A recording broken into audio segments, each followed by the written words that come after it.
Hello, hello. Welcome to a new series of podcasts. And we have themed it under Canberra to Colombo Reforms That Works. And this podcast series is a product after the Canberra fellowships, which policymakers, some government officials who have visited Canberra and studied about the Australian policy reforms. And we look forward to continue this conversation, not only from Canberra, from other countries, what we can learn to bring back to Sri Lanka as reforms. And I was lucky to participate on Canberra fellowships. And we are going to conduct a series of podcasts with policymakers, with think tank leaders who participated in this program and to decode what we can bring back to Sri Lanka. What is a productivity commission? Very seriously, realizing that there are some current ways of doing things that are hurting the economy. Everything under the economy, or whether are they only particular on trade? Australia, an equally bad trade offender as Sri Lanka in terms of how high the levels of tariffs were. At the same time, there was a conversation about the Economic Transformation Act. Half our problems is that ad hoc industry representation and industry lobbying happens to retain tariffs or remove tariffs. You're always worried that it will be political influence and you will appoint people that, from your school or from your university or wherever. But we have to be very careful that there is no link between their funding and the issues that the Commission will tackle. Today's our guest is Anushka Wijesinha. He is the CEO of Centre for a Smart Future think tank, and also he's a member of the Monetary Board at the Central Bank of Sri Lanka. Anushka, welcome to our studio and for our very first episode under Canberra to Colombo Reforms That Works. Good to be here, Dana, and have to kick off the series. Thank you very much. And today we are in particular is going to discuss about the Productivity Commission, which is one key reform that the Australians have done to improve the productivity of their economy and the economic growth. Anushka, first of all, I would like to understand, because when you say productivity, that has been widely used in Sri Lanka. I mean, what is a productivity commission? Whether it is like improving the input to output ratio, how does it operate? Let's start from there. Sure. So you're right, Nana. So productivity is not an unfamiliar word. Paladayatava is kind of well known as a word. As a concept also, there have been efforts many years ago to have a National Productivity Decade, a National Productivity Award scheme. We have a National Productivity Secretariat that was set up. I think those previous efforts had focused a lot, particularly on labor productivity, firm-level productivity in officers, including government officers. And you're right, typically productivity refers to the relationship between output, so goods and services, and inputs like labor and capital. And productivity increase is when you get more units of output for a given unit of input, or you're getting the same level of output with less units of inputs. But what is interesting is that productivity has a larger connotation, productivity in the economy. How do we ensure that as an economy as a whole, we're achieving more output for given inputs? We know inputs are also increasingly scarce. So that productivity, that multi-factor productivity is now becoming a big focus. And in countries like Australia and New Zealand and others, they had taken this very seriously, realizing that there are some current ways of doing things that are hurting the economy, that are hurting the prosperity of people. And that those current ways of doing things need to change. But to change it, you first need to investigate it. You first need to look at what are the different things that is holding, let's say, a particular sector back or a particular issue back. And that's what the Productivity Commission set out to do. And this was set up, I think, because they had the similar challenges like the Sri Lankan economy at one point of time. Yes, that's right. And, you also we talk a lot about these trade barriers, trade competitiveness, high levels of protection. Australia, surprisingly, I don't know how many people know, this was probably as an equally bad trade offender as Sri Lanka in terms of how high the levels of tariffs were. and they were protecting industry, legacy industries like automobile assembly and manufacturing and so on. And they really had to look at what do they need to do to get to the next stage of growth. And of course, policymakers, they were very advanced in realizing that you need evidence-based policy to guide this. To tackle this, you need to bring politicians, trade unions, and private sector, that tripartite approach. And they, in 1998, they set up under a new act, the Productivity Commission Act, they set up this Productivity Commission. And in fact, it was a merger of about three institutions that were there before: the Industry Commission, the Bureau of Industry and Economics, and the Economic Planning Advisory Commission. Some of these words are also familiar to us. Sri Lanka had an industrialization commission in early 1990s. We have had kind of planning type commissions before. So very early on, they realized that they want to bring these institutions together, have one clear mandate, create one independent institution that is a policy reviewing institution that essentially looks at microeconomic issues, microeconomic policies, and provide evidence-based input to guide better policies. Anushka, now also while the productivity term is quite common in Sri Lanka, the word commission is also quite popular in Sri Lanka, because every investigation or something happens, it's always a commission or a committee that appoints. So in this government setup, where this fits in, even if you look at the Sri Lankan context, even if we were to implement something similar as a productivity commission, where does it fit in, and also how do they basically advise on policy? How do they understand a problem, or do they have the capacity to analyze like everything under the economy, or whether are they only particular on trade or factor markets, or how have they defined their scope, and where does it fit in that government architecture? Yeah, you're right that commissions have both give us good feelings and bad feelings sometimes, and Sri Lanka has a very mixed history with commissions. In one way, it has some of the features of the commissions that we are used to, inquiring. Mm-hmm. So even the Productivity Commission in Australia has an inquiry role. But what are they inquiring on? They're inquiring on what is holding a sector back. Is this particular regulation or set of regulations good for the economy or good for the sector or not? How does who is getting hurt by a particular way of doing things today? How are consumers being affected? How is industry being affected? How is labor being affected? So in that sense, they are inquiring. But there are differences to that commission that we are used to. It doesn't just have a short lifespan. Mm-hmm. It is a permanently set up institution, still very independent, and has its own staff and can work for many, many years as issues evolve. And I think that's an important thing for us, because we have a tendency to not give that time and space for these type of independent entities. But as we know, say with the central bank celebrating its 75th year and now really pushing for independence, you need a certain period of time with that independence to deliver results. And the Productivity Commission has, a chair, a set of 11 commissioners. They have a small but, very talented team of analysts, economists, microeconomic and industry specialists. And you asked about what issues they work on. So unlike perhaps a typical maybe think tank or research organization that works on many different themes at any one time, from trade to agriculture to labor to education and so on, they don't work on all of those at any one time. They get their agenda on what to work on in one of two ways.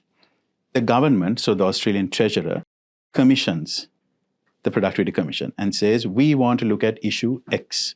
Productivity Commission, please go and look into it and give us a report. Or it's self-initiated, where the Productivity Commission itself, the chair and commissioners decide this is an important area to look at for the future of the economy, and they pick up the topic and research on it. So it's very it's based on actual requirement, not just, to do some nice research and, just put it out there, but rather it's based on a need, the need identified by the government or the need identified by the commission themselves. As a result, their inputs become very practically useful to help policymakers take a decision. But an important thing here again is they are not an implementing body. They are ultimately only advisory, and the government can completely reject it, accept all of it, or accept in part. But I hope we can talk about this stuff also later. It has had a huge role to play in shaping the public policy debate in Australia because they look at it independently, they're allowed to put out the reports independently, they're allowed to have hearings independently. As a result, everybody gets to know about their findings and the research. So even if the government doesn't accept it, the public and other stakeholders see what has been studied and what the findings are, and it really spurs debate and discussion about government policies. So I think for the benefit of our audience, Anushka, I think in Sri Lanka, there are many governments comes and announces their grand visions saying, okay, we have to develop the boat industry or we have to export vehicles. And this productivity commission sort of a setup is when the government, when the Treasury Secretary and the government thinks, okay, this is an area that we have to develop. So the productivity, they can commission the productivity commission to understand what can be done to develop this industry, and then they will evaluate and they will come up with fact-based research saying, okay, this is the context, or else they can initiate on their own. Okay, we feel this is an important sector of the economy which we have to investigate and provide that advisory role. Of course, they cannot go and change the policy or anything. They can advise the government, the treasury. So then they have to implement. Does it provide some clarity? Is that the role that you that basically you observed when you studied the Productivity Commission? Yes, very much so. So they, for example, they get their instructions from the treasurer, which I think has its pros and cons, which we can discuss from a Sri Lanka context. But they would be told to look into a particular area, and they are given, after that, they're given complete freedom. And I observed that independence they're given, the autonomy to look at it very independently, was probably the most vital feature. As a result, they're able to do all of their investigations, data, qualitative, and importantly, they also go around the country to all the different states and conduct public inquiries. As a result, it enriches their findings and they're allowed to put it out. So I think this is where our policymakers also will need to be quite comfortable that you have asked this entity to look into it, but you can't control the outcome of the findings. And it may recommend things, or it may have findings that you may not like as a government, but you have to be comfortable with then responding, saying why we are going to act on those recommendations or why we are not going to act. So it's a little bit of a big kind of mindset shift also, but I think it can be a benefit because you can have policymakers or politicians who are worried about doing something, and they kind of are concerned that there's something not right here, rather than getting pushed to do it by the opposition or by the private sector, industry, or so on. They can ask the Productivity Commission to look at it independently, and that also helps them not go down the route of bad policies, like the famous case of the fertilizer, organic fertilizer in agriculture. Absolutely. So the subject matter that the Commission chooses can vary. It can be something very big systemic issue, or it can be a little more immediate, short term in nature that the country has to tackle. Anushka, how a commission manages on multiple sectors? Because in Australia, there were multiple sectors. It could be automobile, it could be agriculture, it could be, factor markets. There'll be diverse sectors. So where are the expertise being received for the Productivity Commission? Do they really have the capacity? Is it like an in-house staff on all sectors? Or how do they operationalize this requirement? Yeah, I think that was also a big takeaway, Dana, from this visit. They were able to attract high-quality staff. And I think that's something we will have to consider in Sri Lanka also. For institutions like this, it's not easy to get specialized talent. So Australian Productivity Commission has a chair who is remunerated. It's not some honorary voluntary position. They have commissioners, of which some are actually full-time commissioners, which means this is not like a non-executive role in a public corporation. They're full-time commissioners guiding the research program, guiding the analysis of the team. And then they have staff. And then they also have the provision that from time to time, depending on the theme that they have to work on or the policy issue, if they don't have the expertise, they can bring it in. So I was just looking yesterday at the current org structure of the Productivity Commission, because they are working on issues of, let's say, elderly care and the aging economy and the care economy. They have actually brought in a commissioner who is more specialized in that area to oversee that area of work.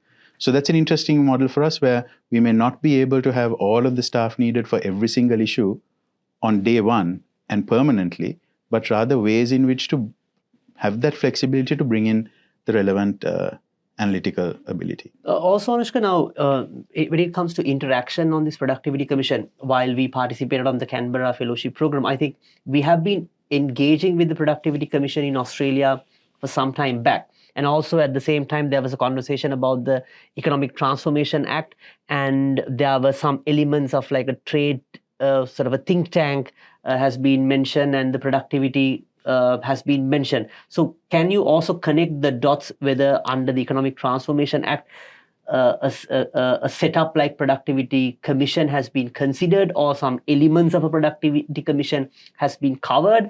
And with your public policy experience, we have been at the table on from representing Sri Lanka at the negotiation table for trade deals, and you are at the monetary board. If you were to recommend a setup like a Productivity Commission, how do you bring it in the Sri Lankan context? Okay. So I think, Dana, it might be useful to recall here that you're right. The Productivity Commission idea has been worked on for a little while in Sri Lanka, but it hasn't fully got off the ground. I'll tell you when it first started. This was around 2016, 17, 18. You remember there was a big push by the government to liberalize paratariffs and remove paratariffs, and there was a lot of concerns from the industry about what this might mean for them. We actually worked on establishing a Trade and Productivity Commission. Right. It was styled a little bit like the Australia Productivity Commission, but recognizing right now the challenge is this trade protectionism. We hired initial analysts. Not a lot of people know this, but we hired a first set of analysts. We had a fully written out operations manual on how inquiries will be conducted, how data will be treated, the relationship between this and the ministry. We had appointed commissioners. So there were people who had been in industry, people who are in academia, appointed as commissioners by the cabinet. We identified the link between this entity, which was under the Trade Ministry, and the Ministry of Finance, because ultimately tariff and paratariff decisions are by the Ministry of Finance. So how does this body recommend? How does this commission respond to industry requests? Because as you know, half our problems is that ad hoc industry representation and industry lobbying happens to retain tariffs or remove tariffs. How do we make that a lot more systematic? So there was actually a mechanism that was established, how industry can come and make representation to the commission and say, if you remove this, this will be the impact on us. But the commission, through its own tools, we had built a tool to look at whether this industry is telling the truth or not. Mm-hmm. You're saying you have thousands of workers and so many jobs will be lost and so many businesses will be shut down. The commission analytical team would have a database to say, is it true? In this period of protection you have enjoyed for 10 years, have you grown? How many people are employed? And can actually have a more independent view on whether the impact is real or not. Based on that, the commission would be able to recommend to the ministry, go ahead, remove it, the impact is not there, or there is something here, we might need to phase it out more. Unfortunately, there was a change in government. We didn't get the chance to put it in its own act, like the Productivity Commission of Australia did. We started but couldn't. And the next iteration came, as you mentioned, more recently, as this National Productivity Commission, which is actually in the Economic Transformation Act. And that had its own steering committee once again to design this. The head of Advocata was also on that committee, Murtaza. We looked at the experience of that initial attempt, Trade and Productivity Commission attempt of 2016, 17, 18, brought in the best practices from Australian Productivity Commission, looked at some of the pitfalls that were there at the New Zealand Productivity Commission, because they actually got shut down, and put it into law. So if you actually look at Google the Economic Transformation Act today, there is a section on the establishment of the National Productivity Commission, outlining what it will work on, where will they get the mandate to work on things, who will be on the commission. And I'll just draw one difference, the one difference between the Australian Productivity Commission, where what they work on is sent to them by the treasurer and they can develop it on their own. In this case, it wasn't the treasurer or the treasury secretary. It is either cabinet or parliament. And the accountability is to parliament, not to any individual. When you mean parliament, is it like a collective parliament, or any member of the parliament can ask? So a member of parliament could, through the speaker, ask, or through a relevant committee, ask. So it's similar to how now the accountability provision for the central bank is a parliamentary committee like COPEF. So similarly, it would have been a parliamentary committee, but also it had the provision to pick up a topic on its own as well.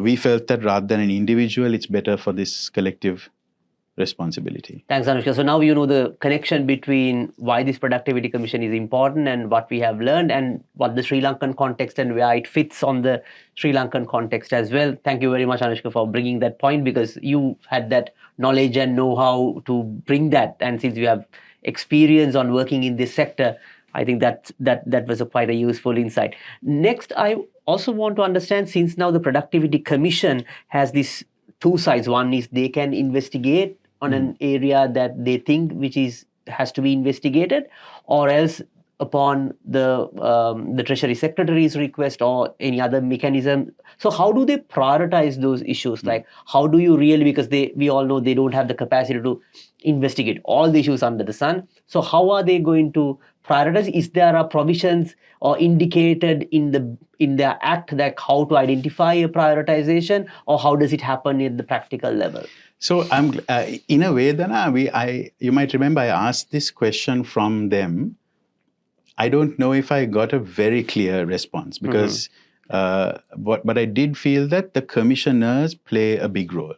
So if they're getting multiple requests from the treasurer, or they have already identified certain issues to investigate, the commissioners sit and figure out what is more important. How do we prioritize? What is the staff strength we have, and so on. So I think it's somewhat mechanical from an internal process point of view. But what I understood was the commissioners play a big role. And this is where I think I want to reiterate, it is not like your typical government bodies where you have the private sector, say the private sector representatives doing this as a voluntary job and saying they're, contributing a few hours each week for the good of the country. This is a serious job. This is, in simple terms, not like a meeting where you come for short eats. Absolutely not. And open the file only when you come in. These people, most of them are actually full-time compensated, and they're involved. And these are senior people. These are professors of economics from certain universities who have taken time off to do this. There are former industry leaders who have taken time. And they're very careful to look at independence and conflicts of interest. So as a result, these people are high-quality group. And because they're a high-quality group, they can actually figure out how to guide the research, how to look at the political sensitivities of issues, how to prioritize, and so on.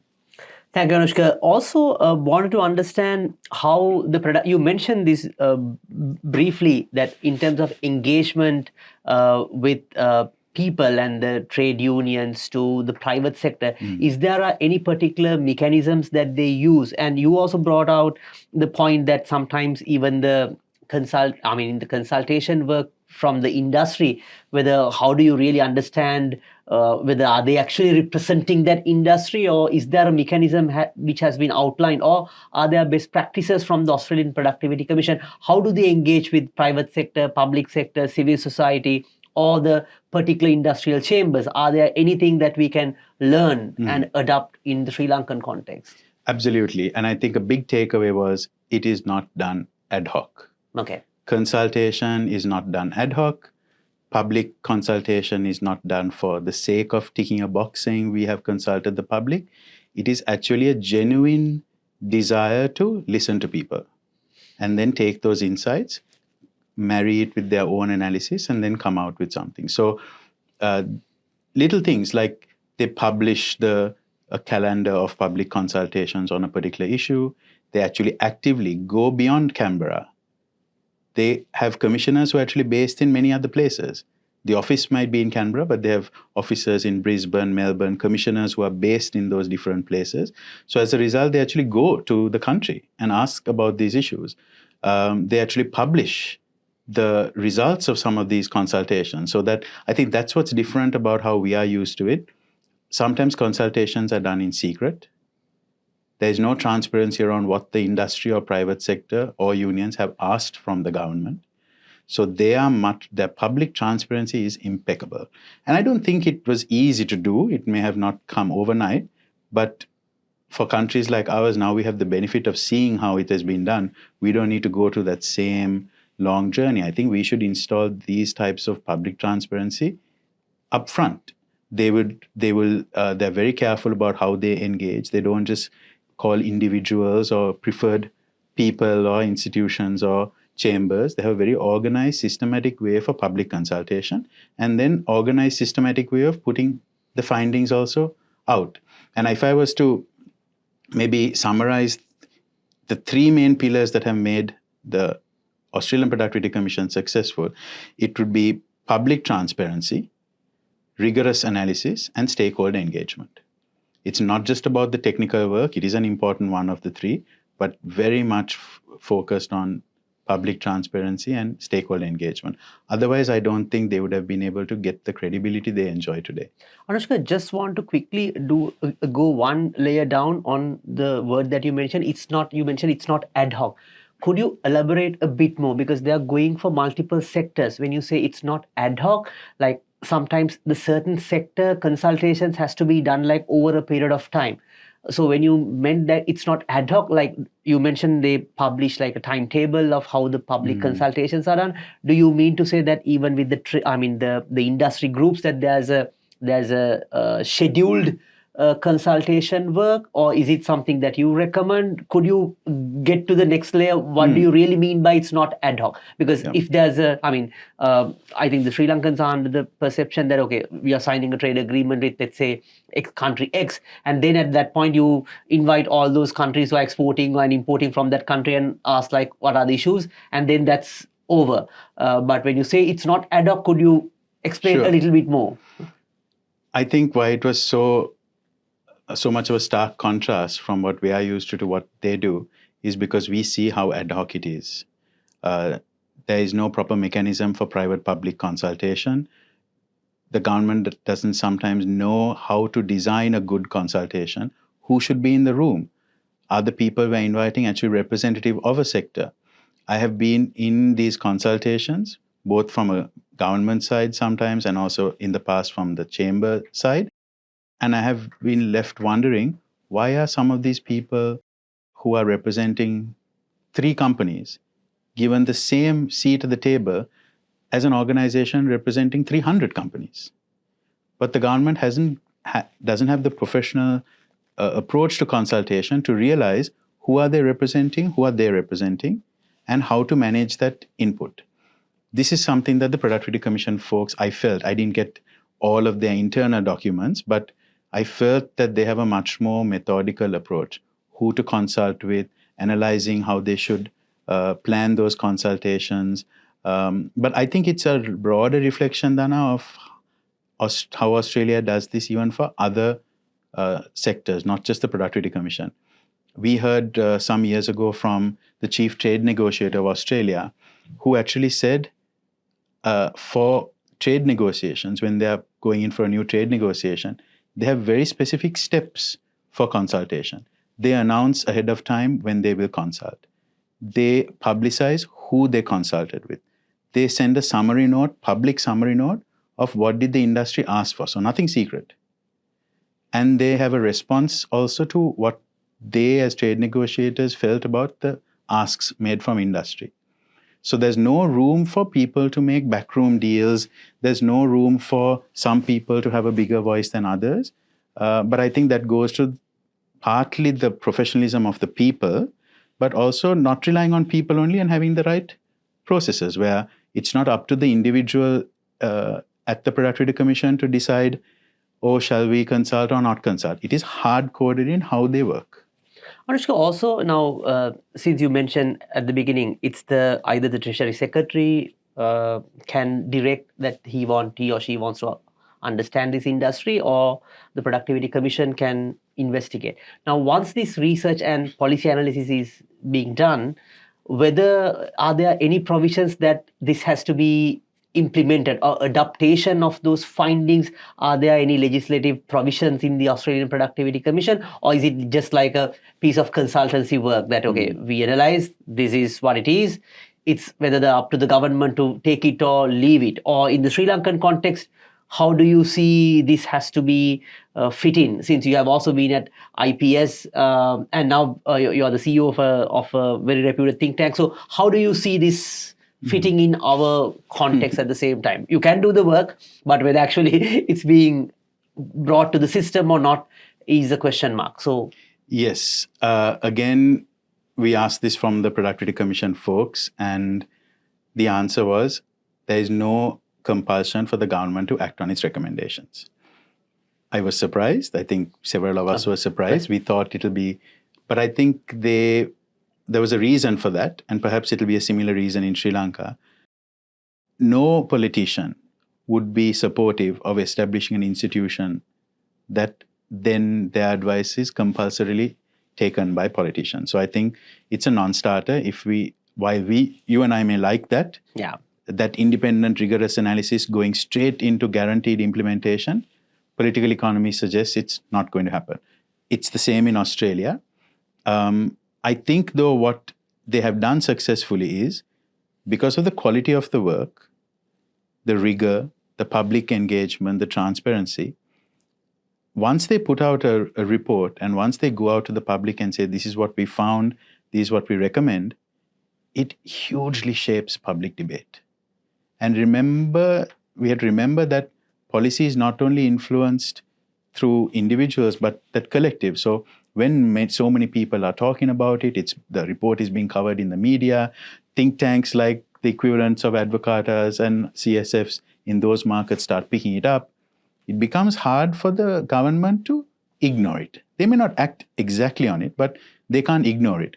The government will also then have to explain to the public, the Productivity Commission said you should be doing this. Why are you going in a completely different direction? Puts pressure. So while there is no legislative provision to compel them to act on the advice, I think it's very hard for them to ignore.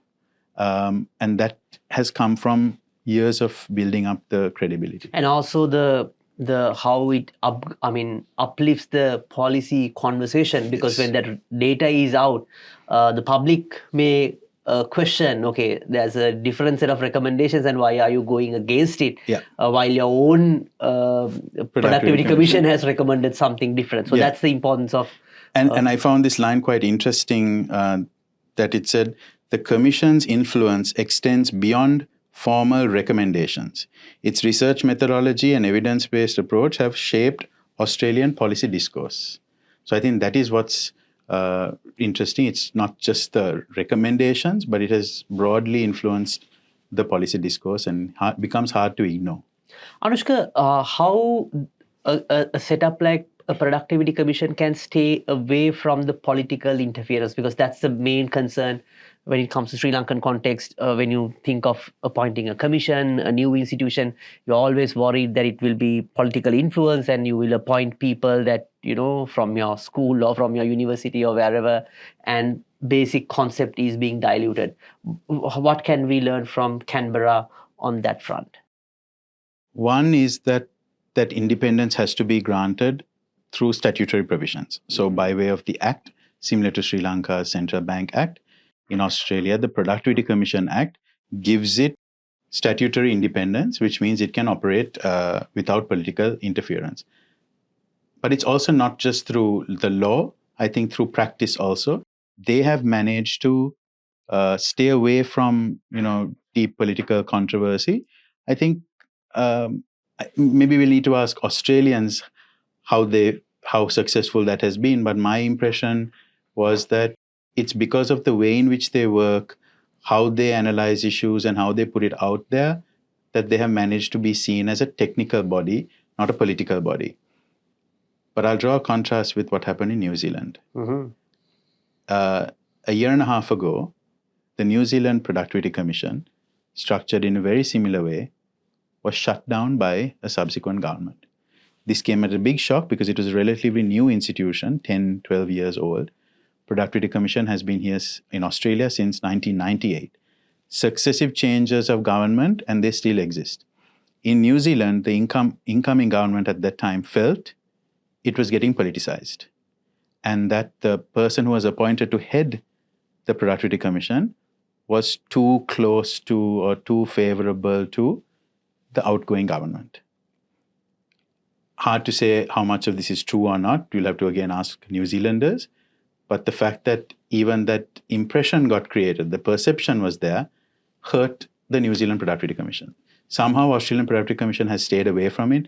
I think it's because they've had eminent chairs like Professor Gary Banks and others who we both met. I think it's tough. Legislative independence has to be there, but also in practice, they have to operate independently. Who is appointed to the commissioners and chair has to be very carefully thought out so that you avoid any appearance of bias. Anushka, also wanted to understand now in Sri Lanka already there's a lack of skill set on this policy analysis. We have very few, while we have think tanks in terms of really attracting the talent is quite difficult. So even if we were to move in this productivity commission front, how do you recommend? I mean, how are we going to staff them, and what should be the salary scale? Is it can we really attract the talent which is required to run a productivity commission in the stature of Australian Productivity Commission with the salary scales that we have? Do you have any thoughts? I know it's difficult, but is there a way that we can think about, okay, now there are ways that we can do it, there are assistance that we can get, maybe support from the multilaterals, or just want to pick your brain on getting things done, and how we should move forward at that front? I think this is a big challenge because an institution like this would need to have very good technical talent, trade economists, microeconomists, people who understand industry structure, a bunch of junior analysts who may have otherwise gone to consulting firms and so on. So to attract this kind of talent and also to attract good commissioners, some of whom might need to be full-time, we have to pay differently. It cannot be structured like a usual government department.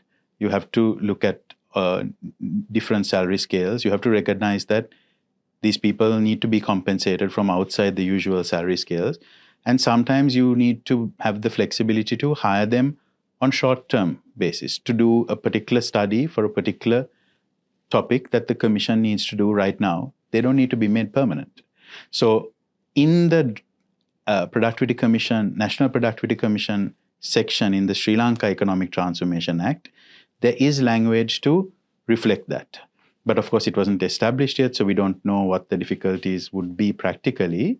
But it has provisions for bringing in outsiders, has provisions to commission research if you don't have internal abilities. I think it's tough. Then I don't have a recommendation. I think, like you said, in the initial years, there might have to be some support from development partners, but we have to be very careful that there is no link between their funding and the issues that the commission will tackle. It has to be, here's the money, you do what you want. We are supporting building up technical capacity only. But I think we'll have to look very differently at salary scales in government if we are to set up these kind of specialized bodies, that if you want to get the talent, you have to pay well. Anushka, also want to understand, especially the Productivity Commission analyzes multiple sectors of the economy. What is the mandate that they can access the data? Because already what we see from the regulators' point of view, sometimes for them to regulate, the players are not disclosing the data. So do we have to have any provisions in the Productivity Commission Act if we were to move in that direction? Or in the Australia, I mean, how assured that they can access the right data? And how does it work? Could you shed some light on that as well? Yes. So the Productivity Commission of Australia had those provisions in their law, and even in the Sri Lanka National Productivity Commission section of the ETA, we included those provisions. So it is there. We debated for a long time in our committee how much power to give the commission to ask for data and so on. But hopefully, you can go and anyone can go and check that language. We tried to bring in certain level of compulsion of entities, but Dana, it's actually so hard to get data from within government. This might be a government entity. Even within government, leave alone trying to get private sector data, even within government, it's often hard. So I think the provisions tried to address these silos of data, but also with some provisions for ensuring data, how the commission will treat data securely and transparently and not using it for undue purposes and so on. It's not uncommon. I think even central bank has certain provisions like that for banking supervision. We got some inspiration from those different ones and put some language in. But practically speaking, we will know only once it's set up and whether they can access that data. But yeah, you're right. Accessing the data that exists all over the system will be essential for something like this to work. Anushka, very quick question on the scope again. Now, when the Productivity Commission goes and investigate an issue, how do you define the scope? For an example, if they feel, for an example, in the Sri Lankan context, let's assume hypothetically that we have a Productivity Commission. And for an example, on a constitutional issue, can they, what stops them from going on that direction? There's a constitutional issue, whether it's constitutional or not. Of course, it's a matter of the Supreme Court, but is there a way that someone as a parliamentarian requests, because there may be some economic implication as well on that. So how do you really, mark that, have that demarcation, or else, say, for an example, it could be the drug issue, it could be something coming under the law and order, the police, the military. How do you really define that broader thing? And because there's an economics for many of those things. Yes. So how do you, any thoughts on your end? So it's interesting, in the National Productivity Commission Sri Lanka law, it actually specifically mentions the areas that it will work on. Right. So, for example, it mentions focus areas would be streamlining regulation, promoting healthy competition and contestable markets, catalyzing structural transformation. And there are a few other areas. Outside of this, the Commission will have no mandate.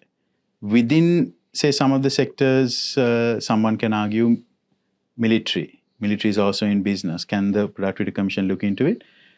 It depends on who asks. So if the government asks or Parliament asks them to look into it, then someone can check whether it's in the mandate or not. And someone can also argue saying this is not in your mandate. I think that's healthy, that people will constantly ask, is this in your mandate or not? But all it needs is a good head of legal for the Commission who will be asked their opinion. Is this a matter for us or not? And then they will probably guide. But in the Act, at least, it specifies the focus areas that it's possible. We're at the final stages of our conversation. Anushka, let's assume that we set up a Productivity Commission and let's say you are a commissioner, hypothetically. Which, the Treasury Secretary will inform you which areas to investigate. But Parliament or Cabinet. Parliament or Cabinet can collectively inform. But if you were to consider on investigating or analyzing certain sectors, which one would you recommend, or which one would you first prioritize in the Sri Lankan context to analyze under a Productivity Commission? Okay, I'm going to cheat and give a couple of things. Right. Maybe a couple of sectors and maybe an issue. So the sector, no surprise, or rather topic or sector, no surprise, trade. I think right now we have no professional entity in government or group in government that is rigorously looking at trade protection, trade liberalization, impacts on firms and workers, positive impact on growing exports and so on. It's very ad hoc. We now respond to the Trump tariffs. Something else will come along. It's very reactive. So I would say that the Productivity Commission in Sri Lanka, similar to how Australia had to do it way back in the day, a big topic will have to be what is that right level of trade liberalization and phasing out protectionism, tariffs, and para-tariffs. That's a professional task with a lot of consultation needed. So I would say big priority. The other big priority, I think, is around agriculture. How do you improve agricultural productivity? To what extent do you want to, what is this balance between self-sufficiency and productivity, and role of government in buying, role of imports in ensuring food security? I think it's a big unanswered question in Sri Lanka. And the only way I feel you can resolve it is if you have a long-term focus on rigorously analyzing it, getting data from, they should be able to get data from even your, oligopolistic rice mill people, get the right data, get the production data, get the consumer welfare angle, and really get something there. So I would say that is the other segment. In terms of topic, I think this contestability of markets, and in certain markets we know it's a problem, right? And the Productivity Commission will probably have a big role to play in even introducing these ideas to people. Why are contestable markets good for consumers? So I think from a topic point of view, a program of work that looks at this competition policy issues, and in fact in the Act itself, it specifically mentions exploring competition policy issues and recommending to the government. So again, to recap, trade, agriculture, and this point of competition. Thank you, Anushka. Anushka, anything that I missed out, and whether you want to comment on the Productivity Commission, which has a strong memory that you think that we can adapt to the Sri Lankan context, or anything that we should not do that they have done, what should avoid, or whether anything that we can learn from the mistakes, including what we have seen from the New Zealand Productivity Commission. Your final thoughts, Anushka? I think to summarize, it would be these kind of institutions can't be built overnight and can't be sustained and confidence built overnight. You have to allow them to operate for many years. But at the same time, these institutions have to deliver some results, deliver some impact in the short to medium term to build public confidence. You have to give it extreme independence and autonomy to do the work. But like in Australia, there shouldn't be any compulsion for the government to listen to everything that they recommend. The third is staff. I think we have to really answer this question: where is the talent going to come from and how do we pay for it, going outside of the usual government structures? And finally, I think it's about the stakeholder engagement, public transparency. That was a big takeaway for me, Dana. The genuine way in which they approach having to listen to people, and not just staying in Canberra in their offices, going out there, having a very methodical, non-ad hoc approach to consultation and building it into how they work. Thank you, Anushka. Thank you very much. Today we discussed about the Productivity Commission. As we mentioned at the beginning, this is a part of a series that from the Canberra Fellowships, and we will title this podcast series From Canberra to Colombo and Reforms That Work. And many Sri Lankans always want to migrate to Australia. I think what we need to realize is why you want to migrate to Australia, and why the Australia that we see today is why it is like that is because of these institutional structures, including the institutions like the Productivity Commission. And that has been, as Anushka mentioned, it has given a significant time period to build public trust and also the operational capacity. And that's how the Australian economy brought the competitiveness to the economy. Of course, there are many other reforms which we are going to discuss on the monetary side, on the state-owned enterprises side, and also on the foreign trade side. So Anushka, thank you very much. Thanks for all insights. And we are looking forward to see you in another episode from Canberra to Colombo and on the reforms that works.